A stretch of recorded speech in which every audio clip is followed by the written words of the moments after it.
پڑھو قرآن ہے، قرآن پڑھو، سورہ یاسین پڑھو، سورہ رحمان پڑھو۔ یہ ابھی مجھے یہ رکا صاحب نے پڑھا تھا، وہ نیچے گر گیا، اس میں بھی یہی آیا تھا، یہ 3-4 رکے سب میں یہی لکھا ہوا ہے، پریشان بھائی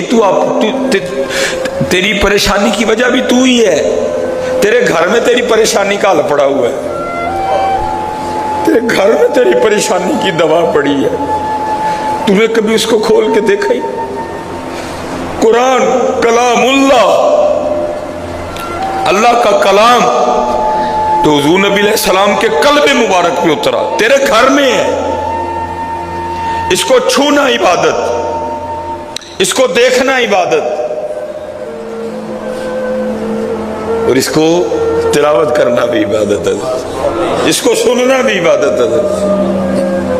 اس لیے ذرا کھولو ہے